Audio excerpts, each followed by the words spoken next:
2021, la série coréenne Squid Game provoque un retentissement inédit. Le programme Netflix était pressenti pour faire sensation, mais il est clair que personne n'aurait pu prédire un tel destin. Elle réalise le meilleur démarrage de l'histoire de la plateforme avec plus de 111 millions de vues sur son premier mois. Rapidement, elle devient même la série télévisée la plus regardée sur Netflix, comptabilisant plus de 1,5 milliard d'heures de visionnage. Cette semaine, et après 3 ans de quasi-absence, Squid Game fait son grand retour avec sa saison 2 attendue au tournant. Certains la jugeant dès son annonce inutile, d'autres argumentant même qu'elle allait à l'encontre du principe de la série. Pourtant, en s'y penchant de plus près, elle dissimule en son sein un message aussi pertinent que terrifiant. Je vous propose de voir ensemble la face cachée de Squid Game 2. Et promis, j'ai fait en sorte qu'il n'y ait aucun spoiler majeur autour de personnages, etc.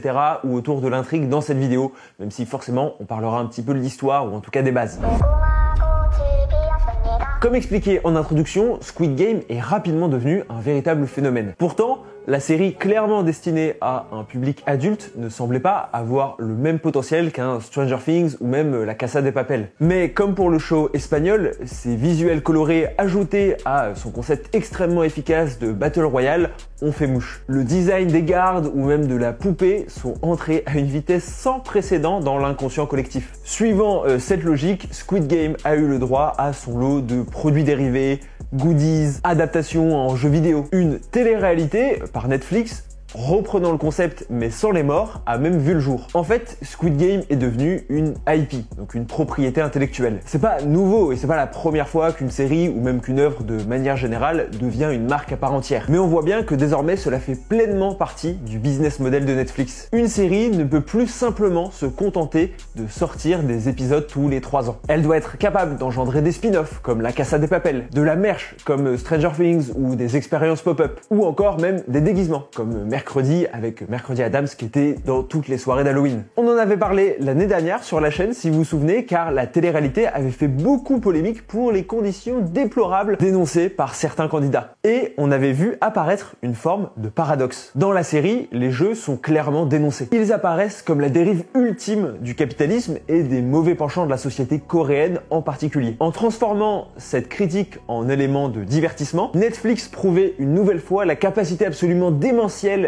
des industries culturelles de tout, y compris le plus gore et le plus tragique, transformé en spectacle. Des critiques similaires ont vu le jour quand Inoxtag, Magla et Just Riyad ont organisé avec Netflix un 1, 2, 3 soleil géant sur les Champs-Élysées avec des centaines de participants. Et oui, je peux enfin vous dire pourquoi je porte cette tenue, j'y ai participé. Je vais pas développer ici car c'est pas vraiment le sujet, donc si ça vous intéresse, je viens de sortir au moment de la sortie de cette vidéo une petite capsule sur Instagram pour vous raconter mon expérience, n'hésitez pas à aller la voir là-bas. Mais il est clair que la série Squid Game abrite en elle-même un paradoxe insondable. Comment une série peut-elle à ce point devenir ce qu'elle dénonce? La saison 2 renforce encore plus cette contradiction. Hwang Dong-yeok, je m'excuse par avance, je vais absolument écorcher tous les noms en coréen, le créateur de la série assurait pendant le tournage de la première saison qu'il n'y aurait jamais de saison 2. Pourtant, quelques semaines après la sortie de la première saison, la suite est rapidement officialisée. La version officielle, c'est que l'amour et le soutien inconditionnel des fans les a poussés à continuer. Bon, la vérité, c'est que Hwang Dong-yeok a que très peu touché d'argent malgré le succès exceptionnel de la première saison. Squid Game était évalué à 900 millions de dollars, mais le créateur avait déjà cédé l'entièreté des droits de propriété intellectuelle et ne touchait aucun résidu ou revenu supplémentaire selon le succès. C'est une technique employée par Netflix qui consiste à donner en amont de la sortie une somme prédéfinie, ce qui permet à chaque créateur de toucher un revenu minimum, quel que soit le succès ou non, mais aussi de les empêcher de toucher trop gros si ça cartonne. La saison 2 et la saison 3 servent donc à Hwang de rentabiliser ce succès. D'autant que la saison 1 se termine sur une forme de cliffhanger, avec le personnage de Seong-jeon qui renonce à aller retrouver sa fille à Los Angeles pour finalement revenir et combattre les organisateurs du jeu. C'est intéressant car il y a une forme de parallèle entre le personnage principal dans la saison 2 qui revient dans le jeu pour le combattre et faire passer le bon message, et le créateur de la série qui à la base ne voulait pas faire de saison 2 mais revient quand même pour une saison 2, plus ou moins contre son gré pour des raisons morales et financières. D'ailleurs, le fait que Ji-hoon retourne dans le jeu a été beaucoup critiqué au moment de la sortie du trailer, mais en fait on voit bien que c'est seulement son plan B. À la base, il n'avait pas spécialement prévu d'y retourner, et surtout il le fait de manière quasi sacrificielle. Et cache en réalité une forme de culpabilité assez intéressante et surtout centrale pour comprendre le personnage. On y reviendra. Aussi, cette saison 2 prolonge un message plus large sur le jeu, le rapport au jeu et l'addiction au jeu. D'ailleurs, dites-moi ce que vous avez pensé de cette saison 2 de Squid Game. Perso, je suis un peu resté sur ma faim. On en reparlera au moment de la conclusion. Le jeu, au-delà d'être directement dans le titre et le concept, est omniprésent dans la série. Dans la première saison, la plupart des joueurs sont montrés comme accros, addicts aux jeux de hasard et particulièrement aux jeux d'argent qui seraient à l'origine pour la plupart de leur ruine. C'est également cette addiction qui les pousse à voter pour que le jeu continue. Un sujet encore plus présent dans la seconde saison. Alors que dans la première saison, un seul vote est réalisé pour savoir si le jeu doit se poursuivre, dans Squid Game 2, le vote a lieu après chaque épreuve et devient rapidement un pivot central de l'intrigue. Deux clans commencent à se former et surtout mettent en exergue la difficulté pour ces individus de renoncer à jouer et tenter de gagner plus que ce qu'ils ont déjà. 한 게임이 끝날 때마다 투표를 통해 게임의 속행과 중단 여부를 결정하실 기회를 드립니다. 게임의 중단을 원하시는 분들이 많을 경우 게임을 중단하고 그때까지 적립된 상금을 가지고 이곳을 떠나실 수 있습니다. En fait, il y a deux dynamiques de jeu qui s'entrechoquent, l'un dominant le second. Pour le chercheur James Cars, il existe deux types de jeux. Le jeu fini, il a un commencement, un terme et des limites de temps, d'espace et de nombre, et le plus souvent régi par un contrat. D'ailleurs, c'est factuellement le cas dans Squid Game, ils signent tous une forme de contrat au début. Le but du joueur dans un jeu fini est de terminer par la victoire. C'est la perspective adoptée par les participants de Squid Game qui le voient comme un jeu temporaire, le temps de récolter la somme nécessaire à recouvrir leurs dettes. 지금 그만두면 탈락한 놈들만 좋은 얘기 준 거야. 그 놈들만 이렇게 받는 데잖아. 게임을 이긴 거 우린데. 그게 말이 돼? Mais pour les organisateurs, Squid Game entre dans le deuxième type de jeu d'après James Cars, le jeu infini. À savoir un jeu qui n'a pas de limite de temps et d'espace et dont le seul but du joueur est de continuer à jouer avec les autres. Leur objectif est alors de faire en sorte que quoi qu'il arrive, le spectacle continue et ils vont se servir des biais humains pour cela. Johan Huizinga décrit l'humain comme étant un homo ludens, à savoir un homme qui joue. D'ailleurs, si le sujet du rapport au jeu dans notre société vous intéresse, je vous conseille l'excellent essai de Roger Callois, Les hommes et les jeux, qui prolonge ses travaux et que je trouve super intéressant. Pour lui, le jeu doit être libre, séparé, incertain, improductif, réglé et fictif. Et c'est intéressant car la première modalité, le premier critère, c'est libre. Pour Roger Callois, le joueur ne peut être obligé de jouer, sinon ça perd sa nature de divertissement attirant et joyeux. Squid Game 2, et même la première saison, pose complètement cette question. Puisque Squid Game est pensé pour être un divertissement pour les ultra riches, ils se doivent de maintenir un semblant de liberté pour les participants pour continuer à faire croire qu'il s'agit d'un divertissement et pas simplement d'actes de torture. Ils remettent alors en question le libre arbitre de tous les joueurs. 우리 게임을 열었을 뿐 게임에 참여하는 건 너희들의 자발적인 선택이었어. 헛소리 집어치워. 너희들은 궁지에 몰린 사람들의 마음을 이용해서 그들을 사지로 몰아놓고 즐기는 거야. 그걸 그들의 선택이라고 포장하면 너희들이 하는 그 더러운 짓이 자선 행사라도 되는 건가? L'article de recherche de Chang Hong Lee appelé Squid Game, un jeu d'enfant aux confins de la vie et de la mort, revient sur cette thématique essentielle. Il rappelle, comme on l'a vu plus tôt, que le jeu, comme la société, comporte une dimension contractuelle. Pour Rousseau, il existe dans notre société une forme de contrat social. Il s'agit d'un accord tacite entre tous les individus autour d'un mode de gouvernance pour coexister pacifiquement. Encore une fois, on retrouve cette logique dans le système des règles qui est au nombre de 3 dans Squid Game. La force de ce fonctionnement, c'est que ce monde de jeu va se présenter a priori comme étant juste et égalitaire, sans aucune discrimination. Alors qu'à l'inverse, le monde extérieur est lui rempli d'inégalités, de misère et serait même du coup une société absurde. Dans la série, l'idée selon laquelle le vrai monde serait encore plus injuste que Squid Game est sans cesse répétée. Également, les organisateurs insistent vraiment sur le semblant d'équité entre chacun et le fait que tous aient les mêmes chances que les autres. 나가면 뭐가 달라? 어차피 나가도 생 지옥이야, 이 씨발. 집에 가야죠. 난 어차피 집도 없어. 여기서 희망이라도 있지. 나가면 아무것도 없어. Mais si vous avez vu la série, vous le savez, la réalité est tout autre. Tous les vices et toutes les dérives de l'extérieur réapparaissent très rapidement. Injustice, tricherie, trahison, cruauté, etc. Le jeu devient alors simplement un outil de domination et d'aliénation des individus. Au début de la saison 2, le recruteur propose même à des sans-abri le choix entre du pain et des jeux à gratter, faisant référence à la fameuse devise Panem y circenses. Elle sous-entend que pour garder la main sur un peuple, il suffit de lui donner de la nourriture et du divertissement. La scène montre alors que les individus sont même prêts à sacrifier la nourriture pour le jeu. 아이고, 이 아까운 거 왜 버려요? 저는 선생님께 기회를 드렸고 선생님은 선택을 했습니다. 이 빵을 버린 건 제가 아니라 선생님들입니다. À ce sujet, je ne pourrais que trop vous conseiller le chef-d'œuvre de Sidney Pollack, On achève bien les chevaux. Ça se passe pendant la Grande Dépression et c'est un concours de danse où le couple qui tient le plus longtemps remporte la victoire et remporte une somme importante. Comme Squid Game, Sidney Pollack nous plonge dans cette société où tout tourne autour de la souffrance ou du spectacle. Ici encore, c'est l'humain qui se sacrifie pour distraire les foules. Squid Game reprend ce point de vue, en particulier dans sa première saison. 경마 좋아하시죠? 당신들은 말입니다. 경마장의 말. Mais dans sa suite, un peu comme avait pu le faire Hunger Games, auquel il est très logiquement souvent comparé, il y ajoute une autre perspective passionnante, la culpabilité du survivant. Comme d'habitude, cette chaîne est autofinancée, autoproduite, donc si cette vidéo vous plaît et que vous trouvez l'analyse intéressante, n'hésitez pas à la partager, à commenter, à liker, à vous abonner, mais aussi du coup à la partager à vos amis qui ont pu regarder Squid Game 2 pour voir ce qu'ils en pensent, pour partager autour de cette analyse. Ça peut être juste envoyer un message ou juste en parler, ça m'aiderait vraiment énormément. Merci à tous ceux qui le feront.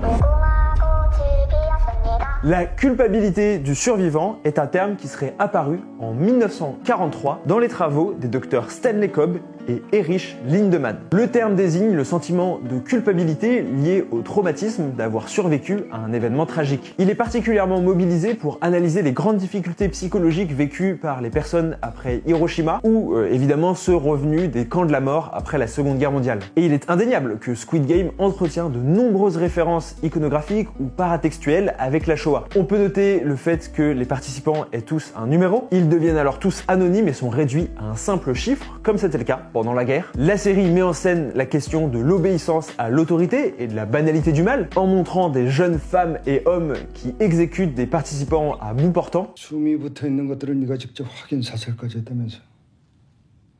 제가 맡은 일을 했을 뿐입니다. 너한테 다시 살 수 있는 기회를 주고 싶었어. 항상 감사하게 생각하고 있습니다. 그럼 시키는 대로 해. Mais le plus évident est peut-être la présence de fours crématoires et l'omniprésence de la mort dans le quotidien au point également de devenir presque banale. La saison 2 met alors en scène Seong Ji-hoon comme habité par les traumatismes de l'événement qu'il a vécu, mais surtout par le fait qu'il ait survécu quand tous les autres sont morts. Dès le premier épisode, il fait un cauchemar dans lequel le maître du jeu revient chez lui et lui ramène les têtes décapitées de ses anciens partenaires. 456번. 이걸 찾고 있나? À ce sujet, je suis obligé de mobiliser le philosophe français Emmanuel Lévinas, qui était juif et dans l'armée française et qui a été fait prisonnier par les Allemands pendant la guerre, mais qui était prisonnier de guerre et qui donc a évité les camps de la mort et évité la mort en tant que juif. Après la guerre, il disait à ce propos, sans doute, la mort va annuler bientôt l'injustifié privilège d'avoir survécu à 6 millions de morts. Les études vont même plus loin en affirmant que la culpabilité du survivant s'accompagne souvent de symptômes psychopathologiques, voire même de pensées suicidaires. Dans Squid Game 2, le personnage principal se retrouve dès le premier épisode à jouer à la roulette russe sans jamais trembler du destin tragique qui pourrait l'attendre. Il ne semble plus craindre la mort. Au contraire. D'ailleurs, les études suggèrent aussi que l'introversion et la faible estime de soi renforcent probablement ce sentiment de culpabilité. Seong Ji-hoon remplit ces deux cases puisque sa mère est décédée dans la saison 1 et sa famille a déménagé à Los Angeles et la série ne cesse de le mettre en scène dans des situations où il se dévalorise, montrant qu'il a une plutôt faible estime de lui-même. 죄책감 같은 건가? 죄책감? 그건 당신이 할 소리가 아닌 것 같은데. Enfin, les études suggèrent aussi que le sentiment de culpabilité du survivant est plus fort lorsqu'il y a eu un nombre important de décès, car ça intensifie le sentiment d'inégalité, qui est donc le facteur central de cette culpabilité. Pourquoi moi et pas les autres? La saison 2 de Squid Game appuie particulièrement sur cet aspect, y compris les organisateurs du jeu, qui poussent le personnage principal dans ses retranchements sur ce sujet. Une séquence majeure à la fin le voit alors être épargné, sans aucune raison apparente, menant à la mort d'un autre personnage. Si Seong Ji-hoon se demande pourquoi, la réponse tient probablement dans la volonté des organisateurs de le faire souffrir un maximum en renforçant cette culpabilité et cette question qui le hante. Tout au long de la saison 2, on suit alors le numéro 456 tenter de réparer sa faute. Pour Levinas, survivre implique une forme de responsabilité éthique vis-à-vis de ceux qui sont morts. Il disait alors également une responsabilité pour autrui dans le supporter son malheur ou sa fin comme si on en était coupable. Ultime proximité, survivre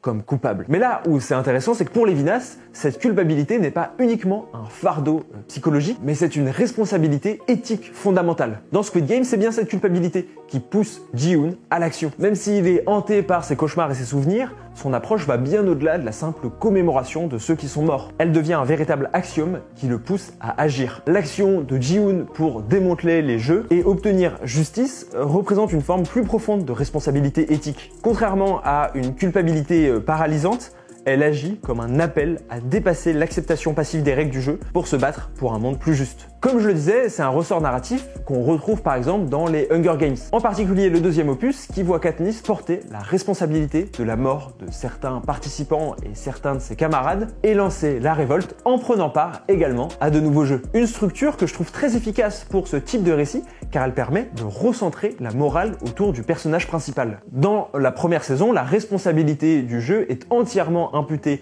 aux organisateurs puisque le public comme les joueurs découvrent son fonctionnement et le principe. Dans la suite, comme pour Hunger Games, le survivant a conscience de ce qui se passe et accède même à un rôle déterminant. Ça devient un rôle de porte-parole quasiment pour Katniss ou un rôle de personne extrêmement riche aux moyens financiers illimités pour Ji-hoon. La responsabilité des morts et la continuité de cette machine à tuer repose alors en partie sur leur dos. Et cela pose alors la question à la fois aux spectateurs et au personnage principal, que faire dans cette situation?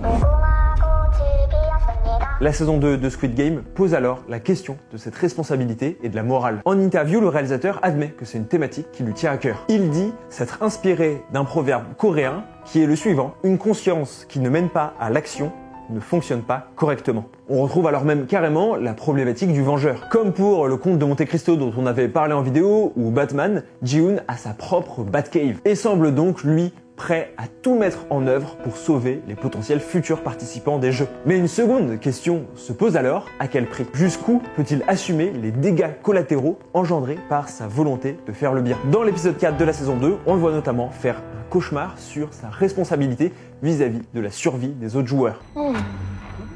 이게 이 중에서 제일 쉬운 거라고? 뭐 이게 뭐야? 이 양반 때문에 우리 다 죽게 생겼네 그냥. 아니, 어떻게 할 거야? 당신이 책임질 거야? 어떻게 책임질 거야? 당신이 무시했다며? 당신이 해봤다며? La fin de la saison rappelle un dilemme moral très populaire, celui du tramway. En gros, mettez-vous en situation, vous êtes près d'un chemin de fer. Un tram arrive très vite et ses freins ne marchent plus. Il va écraser 5 personnes qui sont sur la voie. Vous voyez un levier et si vous l'actionnez, le tram va sur une autre voie. Mais sur cette autre voie, il y a une seule personne. Est-ce que vous décidez de ne rien faire, mais 5 personnes meurent, ou alors vous actionnez le levier et vous tuez l'autre personne? C'est cette forme de dilemme auquel Ji-hoon est confronté. Doit-il revenir dans les jeux et combattre les organisateurs au risque de lui aussi engendrer la mort pour essayer de mettre fin à ces jeux et donc au global de sauver le plus grand nombre, ou simplement doit-il décider de laisser faire la machine à tuer? Et souvent quand on se pose la question ou quand on pose la question aux gens, la plupart décident d'actionner le levier. Et c'est pour ça que Judith Travis Thompson, une philosophe, a proposé une alternative intéressante et qui colle encore plus à la situation de Squid Game. Cette fois, vous êtes sur un pont au-dessus de la voie. Pour arrêter le tramway et sauver 5 personnes, vous devriez pousser un homme devant le véhicule depuis le pont. Et même si le résultat est le même que le scénario du levier, à savoir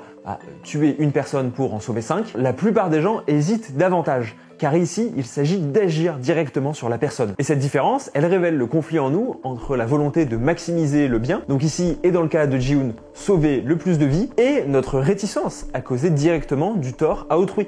Et on le voit dans la saison 2, Ji-hoon refuse de s'opposer à certains participants et de s'opposer frontalement parfois à des guerres de gangs, même si techniquement ça pourrait lui permettre d'avancer plus rapidement. Bon alors, je me doute qu'avec ce petit dilemme moral et philosophique, j'ai dû perdre pas mal de gens, mais je pense que ceux qui ont vu la saison 2 de Squid Game savent exactement à quoi je fais référence. L'un des personnages, dans un moment clé vers la fin, demande d'ailleurs directement à Ji-hoon s'il est acceptable de sacrifier un plus petit nombre de personnes pour en sauver un maximum. Jusqu'où cette éthique qu'on a vue directement, héritée de la culpabilité du survivant, n'engendre pas un cercle vicieux, dans lequel, en tentant de sauver le monde, le personnage principal entraîne directement dans sa chute ses confrères. Dans ce cas, le mieux à faire n'est-il pas l'immobilisme? Ne pas toucher au levier, de peur de devoir assumer la charge des responsabilités et des conséquences de son action? La saison 2, qui se termine sur un cliffhanger, ne répond pas à ce dilemme moral et laisse pour le moment le personnage avec sa culpabilité. Et nul doute que le réalisateur nous donnera des éléments de réponse dans la 3e et dernière saison prévue l'année prochaine,